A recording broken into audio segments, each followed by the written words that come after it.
Hello everybody, my name is Adrian. Welcome to the Mural Festival that we're doing here on 2020 Basel with an amazing group. Really excited to be part of this project. This is a little bit of an insight in my studio. I'm not good at this. This is kind of like what I have right now. A lot of it is the raw footage, so it was kind of difficult to do a shoot during this whole pandemic with like 7 models and like a crew of like 10 people in it, but basically, I wanted to do, wanted to cast Inky and Enlil, and this is a little bit of, like. And that's because you start all of your projects with a personal photo shoot as your reference point. Typically, yeah, typically, like, definitely try to, do as much research as well, like, a lot of the photo shoot it is taken from, you know, so like for example, like this is one of like, this is the one that I call the State of the Union. So, the story of the, like, let me talk a little bit more about it, because then, like, the story of the Sumerians, is about these tablets that a Christian anthropologist group found many years ago. So the Sumerian tablets is dated like maybe 2,000 years before the Egyptians, 2,000 years before the Egyptians. So it's literally the oldest civilization, found in anthropology, And the Sumerian tablets talked a lot about the Garden of Eden. So, this Christian group kind of found proof for some of the stuff talked in the Bible, But when you look a little bit farther into like the Sumerian tablets, it starts talking about this gods, So it talks about these gods that came from, another planet, and they created humans, kind of like Prometheus or something. They literally engineer humans to be this slave, like, and it talks about the Garden of Eden as this slave confinement space. So it doesn't talk the Garden of Eden as like this beautiful place, but more as like a human, cage or something like that. But then you have Enlil, which was the god that was kind of like the ruler, and then you have Enki, which was more of a more benevolent god that wanted to give humans information to like create this civilization. That humans let them kind of, so again, it's more of an allegory of all these things. And then I also wanted to explore the relationship between gods and humans, and so this is like, for example, like this is one of the images in the shoot.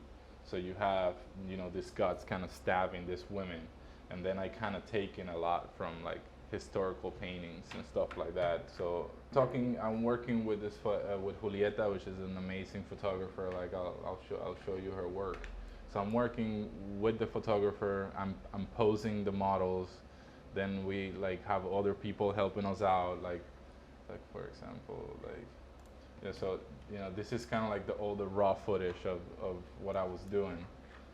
So let me see, like. And then I'll take this as and then kind of like form it into my painting, But this kind of information is really good, where I have like, so this is Enlil and this is Enki.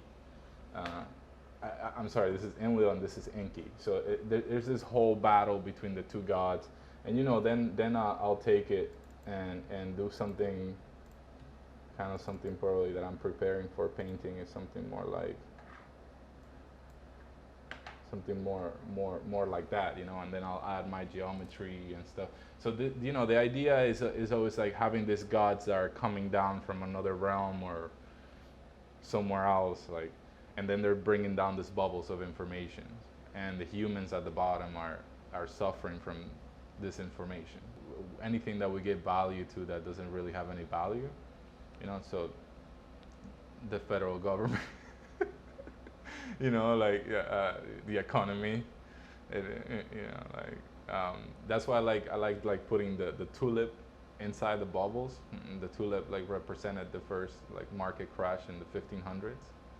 So everybody started buying tulip seeds that were more expensive than gold at some point, and then the market crashed and everybody lost their money.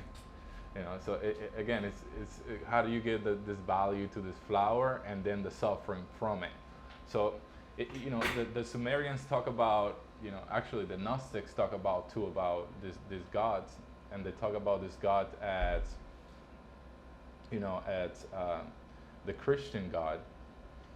It's actually a demonic force, and the reason is because in the Bible, the idea of God is Enlil, which is this God that wants to, for example, like in the Gnostic, in the Sumerian tablets, it talks about the Garden of Eden.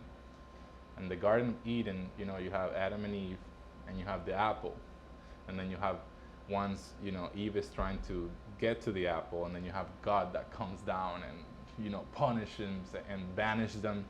That the idea is that that apple is the information, is Enlil, and that and actually that piece that I was showing you outside, where you have the girl, that's like my allegory to Sophia, which to the Gnostics, Sophia was this energy that created the universe. So to answer the question to you about like the line work that I like to do, to me is kind of a way of transportation of light, so for it could be the technology of the universe. It's we do look at the pattern that nature makes. You could call it the golden ratio, whatever you could call it. I'm too dumb to really actually understand any of these things, and by the way, the reason why I'm fucking interested in this is because I'm literally trying to find what's important to me in art. I don't want to paint I don't want to paint Obama on a mural. You know what I mean? I want to figure out what the fuck resonates with me, and that's why I call it my religion. It's literally what I believe in and what I put all my faith in. So again, to go back, I'm sorry to digress or so again, going to the explanation of like it's very simple. Once in the quadrivium, mathematics, it talks about mathematics as the first of the four, and like mathematics is like being a point. And then the second one is geometry. So geometry is literally the line in space, the line moving with the space. So now you're creating a composition. And that's why I try to apply it not as only as an allegory into my work, but actually as a physical, tangible thing, because I can make a dot, and then I can make a line. Okay, that's my representation of mathematics and geometry. And then I can make that line and go and go and go and go and go, and all of a sudden I'm creating, this harmony. And that's actually what the third point in the quadrivium is music. And then trying to find a religion, So it's kind of like literally from being a mathematical point to what do I connect with, So if we can create, just like we create music that elevates us and makes us more spiritual in a way, same thing could be achieved with art. And it is, there's some artists out there as Alex Gray that, creates this beautiful pleroma within the human figure, and that's all cool. I'm interested in kind of like decoding that, like how do I decode what I see when I'm on acid, or what I see when I'm exploring these other realms, or like.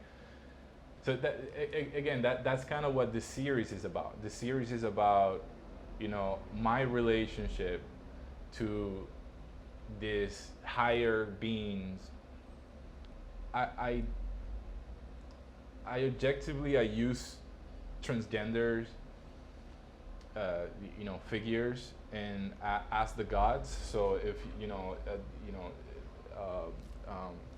I have a transgender person representing the gods, kind of taking away, you know, uh, yeah, taking away any gender or and trying to see why we're trying to become in a way, you know, this because these gods could also be represented as like a an elevation or a more advanced human being that is literally an archetype. That's why I call it an archetype that's creating this civilization and controlling us, or also inspiring us, with this information coming down with this information. Um, and it's really interesting how everybody just trying to find their own form of religion. This is so personal, like this work, and my work also will represent like my own personal issues with relationships and conflicts with other humans, and how to communicate, and like it kind of goes backwards. It's kind of like, again, going back to the quadrivium, it's like literally, that's the explanation of, that point in space and time. Like we're literally moving away in space and time as like this ball, having like that, the descent, the idolatry is just kind of like praising this ideas or figures. It could even be like celebrities, like these ideals that we try to obtain and then we suffer from, kind of like going into Buddha, like about not having any desires, and then having the State of the Union. I'm like obviously referencing a little bit about the State of the Union, like the United States, and having this abuse. So you literally have this God with a spear, like, hitting this. And by the way, I do represent humans as women. I do represent it as women because women represent nature, and it's just women within nature with this guts coming down. There's literally nothing else to reference any time besides the line work, the women, some nature, and this guts. You're not gonna find a laptop or or a computer. I am interested in like having rules where I don't show any like timeline into the work. That is also why I really try not to do any clothing,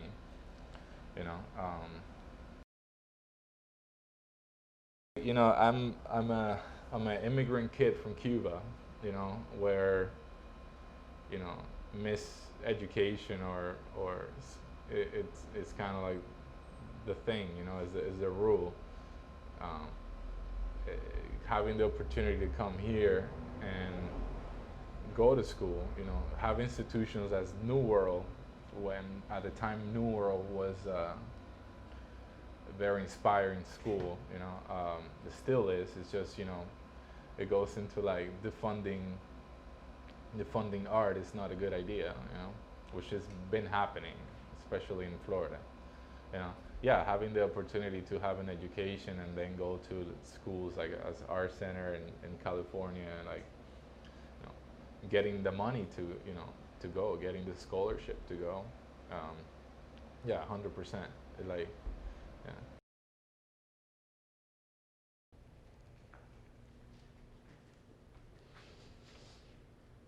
So this is a little bit of like, so you see my obsession with like what I was talking about, the ancient Greeks. So this phrase up there, which I have no idea how to say it, like I believe that's one of the most famous, like Plato's, the ancient Greek philosopher Plato's phrases, and that phrase translated to something like God makes geometry. That's it, kind of bringing a little bit into my thesis and my idea. having one of the most interesting, most famous, like genius philosophers of all time, talking about God communicating or coming through geometry, with to me was really interesting. And the name of this piece is Sophia's Plorama. And Sophia, according to the Gnostics, is the energy that created the universe, which I thought it was a beautiful name to talk about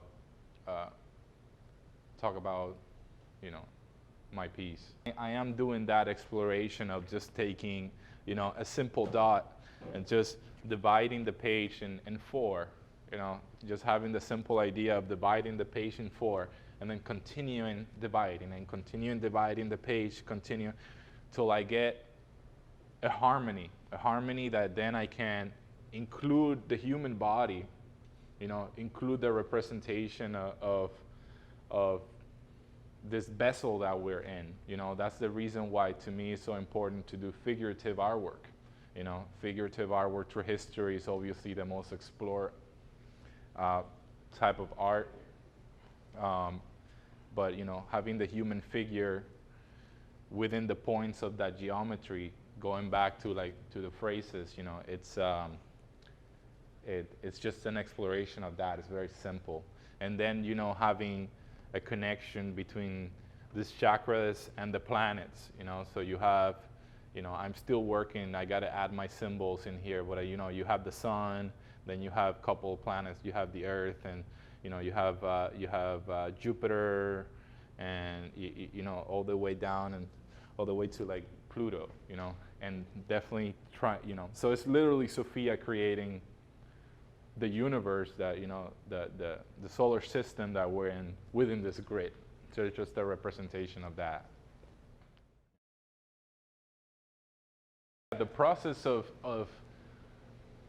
working at it's really interesting, because what woke me up after going to school and kind of being a little bit more quiet and really processing school, what woke me up and got me excited was doing a wall, and I think it definitely has to do a lot with like the artist's ego of like going outside and painting something that everybody can see. And it's not only ego, it's also like like sharing the work, and definitely the concept of doing art on the streets, and it's already kind of played out saying the same thing over and over again, but it's true, taking the art outside and taking it outside the gallery and having it accessible to everybody. There's a lot of power to that. I mean, I don't have to overstate that's true. I do not have a background in graffiti, which my background is illustration, and kind of exploring different mediums is it's oil or acrylic or like how, everybody's using house paint as well. It's just having the versatility to do something different, and do that on a wall. Literally, to me, using the same materials in the studio as I do on the walls is very important. And just having that texture, a specific texture, is very important too. Yeah, it's just using different mediums.